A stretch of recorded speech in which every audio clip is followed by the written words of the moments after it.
ओम शांति। सभी भाई बहनों को आज बाबा के मधुर महावाक्य है 12-2-24 प्रातः मुरली।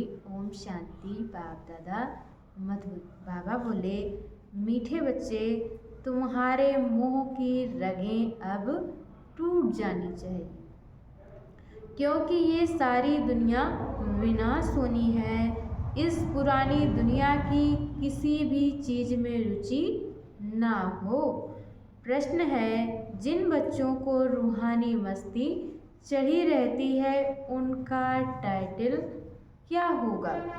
मस्ती किन बच्चों को चढ़ती है? उत्तर में बाबा ने बताया है, रूहानी मस्ती में रहने वाले बच्चों को कहा जाता है मस्त कलंधर। वही कलंगीधर बनते हैं, उन्हें राजाई पने की मस्ती चढ़ी रहती है। बुद्धि में रहता अभी हम फकीर से अमीर बनते हैं। मस्ती उन्हें चढ़ती जो रुद्रमाला में पिरोने वाले हैं। नशा उन बच्चों को रहता है जिन्हें निश्चय है कि हमें अब घर जाना है, फिर नई दुनिया में आना है। अच्छा, ओम शांति। रूहानी बाप रूहानी बच्चों से रूह रिहान कर रहे हैं। इसको कहा जाता है रूहानी ज्ञान रूहों प्रति। रूह है ज्ञान का सागर, मनुष्य कभी ज्ञान का सागर नहीं हो सकती। मनुष्य है भक्ति के सागर। हैं तो सभी मनुष्य जो ब्राह्मण बनते हैं वह ज्ञान सागर से ज्ञान लेकर मास्टर ज्ञान सागर बन जाते हैं। फिर ना देवताओं में भक्ति होती और ना ज्ञान होता। देवताएं ये ज्ञान नहीं जानती। ज्ञान का सागर एक ही परमपिता परमात्मा है, इसलिए उनको ही हीरे जैसा कहेंगे। वही आकर कौड़ी से हीरा, पत्थर बुद्धि से पारस बुद्धि बनाते हैं। मनुष्यों को कुछ भी पता नहीं। देवता ही फिर आकर मनुष्य बनते हैं। देवताएं बने हैं श्रीमत से। आधा कल्प वहाँ कोई के मत की दरकार नहीं। यहाँ तो ढेर गुरुओं की मत लेते रहते हैं। अब बाप ने समझाया है सतगुरु की श्रीमत मिलती है। खालसे लोग कहते हैं सतगुरु अकाल, उसका भी अर्थ नहीं जानते। पुकारते भी हैं सतगुरु अकाल मूर्त, अर्थात सद्गति करने वाला अकाल मूर्त। अकाल मूर्त परमपिता परमात्मा को ही कहा जाता है। सतगुरु और गुरु में भी रात दिन का फर्क है, तो वह ब्रह्मा का दिन और रात कह देते हैं। ब्रह्मा का दिन ब्रह्मा की रात, तो जरूर कहेंगे ब्रह्मा पुनर्जन्म लेते हैं। ब्रह्मा सो ये देवता विष्णु बनते हैं। तुम शिव बाबा की महिमा करते हो, उनका हीरे जैसा जन्म है। अभी तुम बच्चे गृहस्थ व्यवहार में रहते हुए पावन बनते हो। तुम्हें पवित्र बन फिर ये ज्ञान धारण करना है। कुमारियों को तो कोई बंधन नहीं है। उन्हें सिर्फ माँ बाप व भाई बहन की स्मृति रहेगी। फिर ससुर घर जाने से दो परिवार हो जाते हैं। अब बाप तुमको कहते हैं अशरीरी बन जाओ। अब तुम सबको वापस जाना है। तुमको पवित्र बनने की युक्ति भी बताता हूँ। पतित पावन मैं ही हूँ। मैं गारंटी करता हूँ, तुम मुझे याद करो तो इस योग अग्नि से तुम्हारे जन्म जन्मांतर के पाप भस्म हो जाएंगे। जैसे पुराना सोना आग में डालने से उनसे खाद निकल जाती है, सच्चा सोना रह जाता है। ये भी योग अग्नि है। इस संगम पर ही बाबा ये राजयोग सिखलाते हैं, इसलिए उनकी बहुत महिमा है। राजयोग जो भगवान ने सिखाया था वह सब सीखना चाहते हैं।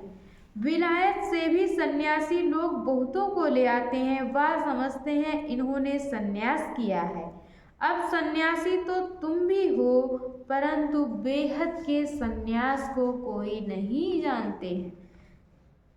बेहद का सन्यास तो एक ही बात सिखलाते हैं। तुम जानते हो कि ये पुरानी दुनिया खत्म होने वाली है। इस दुनिया की कोई चीज़ में हमारी रुचि नहीं रहती है। फलाने ने शरीर छोड़ा जाकर दूसरा पार्ट बजाने के लिए। हम फिर रोएं क्यों? मुंह की रग निकल जाती है। हमारा संबंध जुटा है अब नई दुनिया से।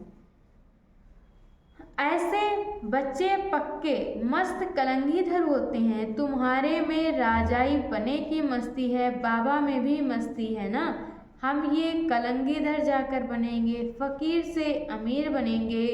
अंदर में मस्ती चढ़ी हुई है, इसलिए मस्त कलंगीधर कहते हैं। इनका तो साक्षात्कार करते हैं, तो इनको जैसी मस्ती चढ़ी हुई है तुमको भी चढ़नी चाहिए। तुम भी रुद्रमाला में पिरोने वाले हो। जिनको पक्का निश्चय हो जाता है उनको नशा चढ़ेगा। हम आत्माओं को अब जाना है घर, फिर नई दुनिया में आएंगे। इस निश्चय से जो इनको भी देखते हैं तो उनको बच्चा यानी श्री कृष्ण देखने में आता है। कितना शोभनिक है! श्री कृष्ण तो यहाँ है नहीं। उनके पिछाड़ी कितने हैरान होते हैं। झूले बनाते, उनको दूध पिलाते हैं। वो तो है जड़ चित्र, ये तो रियल है ना। इनको भी यह निश्चय है कि हम बालक बनेंगे। तुम बच्चियां भी दिव्य दृष्टि में छोटा बच्चा देखती हो। इन आँखों से तो देख ना सके। आत्मा को जब दिव्य दृष्टि मिलती है तो शरीर का भान नहीं रहता। उस समय अपने को महारानी और उनको बच्चा समझेंगे। यह साक्षात्कार भी इस समय बहुतों को होता है। सफ़ेद पोषधारी का भी साक्षात्कार बहुतों को होता है। फिर उनको कहते हैं तुम इनके पास जाओ, ज्ञान लो तो ऐसा प्रिंस बनेंगे। ये जादूगरी ठहरी ना। सौदा भी बहुत अच्छा करते हैं। कौड़ी लेकर हीरा मोती देते हैं। हीरे जैसा तुम बनते हो, तुमको शिव बाबा हीरे जैसा बनाते हैं। इसलिए बलिहारी उनकी है। मनुष्य ना समझने के कारण जादू जादू कह देते हैं, जो आश्चर्यवंत भागंती हो जाते हैं। वह जाकर उल्टा सुल्टा सुनाते हैं। ऐसे बहुत ट्रेटर बन जाते हैं। ऐसे ट्रेटर बनने वाले ऊंच पद पा नहीं सकते। उनको कहा जाता है गुरु का निंदक ठौर ना पाए। यहाँ तो सत्य बात है ना। ये भी अभी तुम समझते हो। मनुष्य तो कह देते वह युगे युगे आता है। अच्छा 4 युग हैं, फिर 24 अवतार कैसे कह सकते? फिर कहते ठिक्कर भीतर कण कण में परमात्मा है, तो सब परमात्मा हो गए।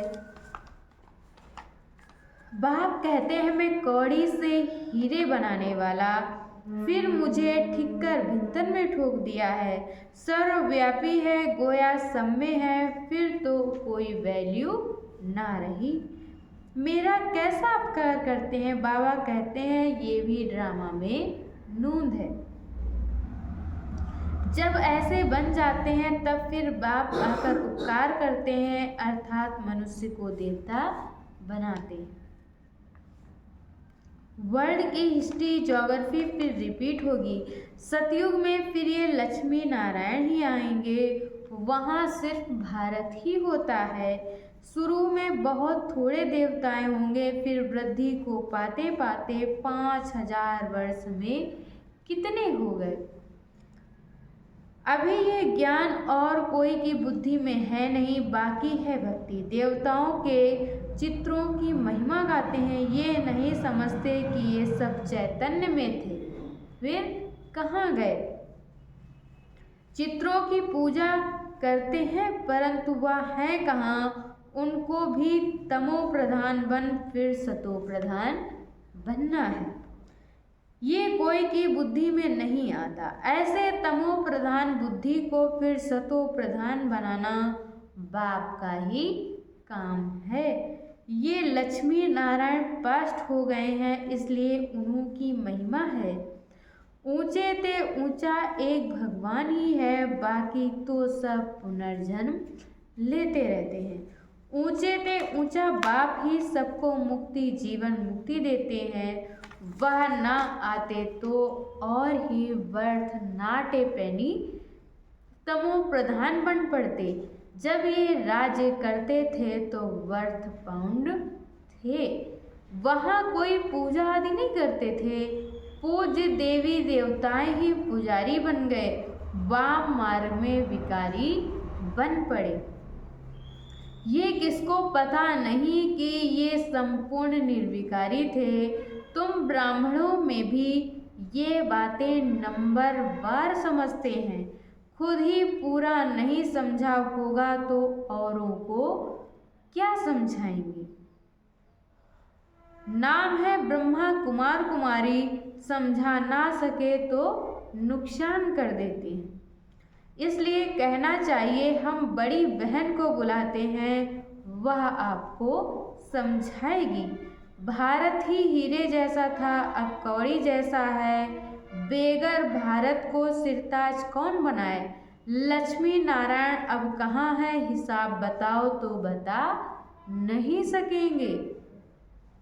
वह है भक्ति का सागर, वही नशा चढ़ा हुआ है। तुम हो ज्ञान सागर, वह तो शास्त्रों को ही ज्ञान समझते हैं। बाप कहते हैं शास्त्रों में है भक्ति की रस्म रिवाज। जितनी तुम्हारे में ज्ञान की ताकत बढ़ती जाएगी तो तुम चुंबक बन जाएंगी। तो फिर सबको कशिश होगी। अभी नहीं है फिर भी यथा योग यथाशक्ति। जितना बाप को याद करते हैं ऐसे नहीं सदैव बाप को याद करते रहते हैं। फिर तो ये शरीर भी ना रहे। अभी तो बहुतों को पैगाम देना है, पैगंबर बनना है। तुम बच्चे ही पैगंबर बनते हो और कोई नहीं बनते। क्राइस्ट आदि आकर धर्म स्थापन करते हैं, उनको पैगंबर नहीं कहा जाएगा। क्रिश्चियन धर्म स्थापन किया और तो कुछ नहीं किया। वह किसके शरीर में आया, फिर उनके पीछे दूसरे आते हैं। यहाँ तो ये राजधानी स्थापन हो रही है, आगे चल तुम सबको साक्षात्कार होगा। हम क्या क्या बनेंगे, ये हमने विकर्म किया। साक्षात्कार होने में देरी नहीं लगती। काशी कलवट खाते थे, एकदम खड़ा होकर कुएं में कूद पड़ते थे। अभी तो गवर्नमेंट ने बंद कराया है। वह समझते हैं हम मुक्ति को पाएंगे। बाप कहते हैं मुक्ति को तो कोई पा नहीं सकता। थोड़े टाइम में जैसे सब जन्मों का दंड मिल जाता है, फिर नए सिरे हिसाब किताब शुरू होता है। वापस तो कोई जा नहीं सकते, कहाँ जाकर रहेंगे। आत्माओं का सिजरा ही बिगड़ जाए, नंबरवार आएंगे फिर जाएंगे। बच्चों को साक्षात्कार होता है तब ये चित्र आदि बनाते हैं। 84 जन्मों के सारे सृष्टि के चक्र के आदि मध्य अंत का ज्ञान तुमको मिला है, फिर तुम्हारे में भी नंबरवार है। कोई बहुत मार्क्स से पास होते हैं, कोई कम। 100 मार्क्स तो किसी की होती नहीं, 100 है ही एक बाप की। वह तो कोई बन ना सके, थोड़ा थोड़ा फर्क पड़ जाता है। एक जैसे भी बन ना सके। कितने ढेर मनुष्य हैं, सबके फीचर्स अपने अपने हैं। आत्माएं सभी कितनी छोटी बिंदु हैं, मनुष्य कितने बड़े बड़े हैं, परंतु फीचर्स एक के ना मिले दूसरे से। जितनी आत्माएं हैं उतनी ही फिर होंगी, तब तो वहाँ घर में रहेंगी। ये भी ड्रामा बना हुआ है, इसमें कुछ भी फर्क हो नहीं सकता। एक बार जो शूटिंग हो गई वही फिर देखेंगे। तुम कहेंगे 5000 वर्ष पहले भी हम ऐसे मिले थे। एक सेकंड भी कम जास्ती नहीं हो सकता। ड्रामा है ना, जिसको ये रचता और रचना का ज्ञान बुद्धि में है, उनको कहा जाता है स्वदर्शन चक्रधारी। बाप से ही ये नॉलेज मिलती है, मनुष्य को ये ज्ञान दे ना सके। भक्ति सिखलाते हैं मनुष्य, ज्ञान सिखलाता है एक बाप। ज्ञान का सागर तो एक ही बाप है, फिर तुम ज्ञान नदियाँ बनती हो। ज्ञान सागर और ज्ञान नदियों से ही मुक्ति, जीवन मुक्ति मिलती है। वो तो है पानी की नदियाँ, पानी तो सदैव है ही। ज्ञान मिलता ही है संगम पर, पानी की नदियाँ तो भारत में बहती ही हैं। बाकी तो इतने सब शहर खत्म हो जाते हैं, खंड ही नहीं रहते। बरसात तो पड़ती होगी, पानी पानी में जाकर पड़ता होगा, यही भारत होगा। अभी तुमको सारी नॉलेज मिली है, ये है ज्ञान, बाकी है भक्ति। हीरे जैसा एक ही शिव बाबा है जिसकी जयंती मनाई जाती है। पूछना चाहिए शिव बाबा ने क्या किया, वह तो आकर पतितों को पावन बनाते हैं। आदि मध्य अंत का ज्ञान सुनाते हैं, तब गाया जाता है ज्ञान सूर्य प्रगटा, अज्ञान अंधेर विनाश। ज्ञान से दिन, भक्ति से रात होती है। अब तुम जानते हो हमने 84 जन्म पूरे किए हैं। अब बाबा को याद करने से पावन बन जाएंगे, फिर शरीर भी पावन मिलेगा। तुम सब नंबरवार पावन बनते हो। कितनी सहज बात है, मुख्य बात है याद की। बहुत हैं जिन्होंने अपने को आत्मा समझ बाप को याद करना भी नहीं आता है, फिर भी बच्चे बने हैं तो स्वर्ग में जरूर आएंगे। इस समय के पुरुषार्थ अनुसार ही राजाई स्थापन होती है। अच्छा, मीठे मीठे सिकिल दे बच्चों प्रति माता पिता बाप दादा का याद प्यार और गुड मॉर्निंग। रूहानी बाप की रूहानी बच्चों को नमस्ते। हम रूहानी बच्चों की तरफ से अपनी माता पिता बाप दादा को याद प्यार नमस्ते, ओम शांति, शुक्रिया बाबा, शुक्रिया। धारणा के लिए मुख्य सार है, पहला पॉइंट, सदा इसी नशे में रहना है कि हम मास्टर ज्ञान सागर हैं। स्वयं में ज्ञान की ताकत भरकर चुंबक बनना है, रूहानी पैगंबर बनना है। दूसरे पॉइंट में बाबा ने बताया है, कोई ऐसा कर्म नहीं करना है जिससे सतगुरु बाप का नाम बदनाम हो। कुछ भी हो जाए लेकिन कभी भी रोना नहीं है। और आज बाबा ने वरदान दिया है, सत्यता के फाउंडेशन द्वारा चलन और चेहरे से दिव्यता की अनुभूति कराने वाले सत्यवादी भव। दुनिया में अनेक आत्माएं अपने को सत्यवादी कहती व समझती हैं, लेकिन संपूर्ण सत्यता पवित्रता के आधार पर होती है। पवित्रता नहीं तो सदा सत्यता नहीं रह सकती। सत्यता का फाउंडेशन पवित्रता है और सत्यता का प्रैक्टिकल प्रमाण चेहरे और चलन में दिव्यता होगी। पवित्रता के आधार पर सत्यता का स्वरूप स्वतः और सहज होता है। जब आत्मा और शरीर दोनों पावन होंगे तब कहेंगे संपूर्ण सत्यवादी अर्थात दिव्यता संपन्न देवता। और आज की मुरली का स्लोगन है, बेहद की सेवा में बिजी रहो तो बेहद का वैराग्य स्वतः रहेगा। बेहद की सेवा में बिजी रहो तो बेहद का वैराग्य स्वतः रहेगा। अच्छा, ओम शांति।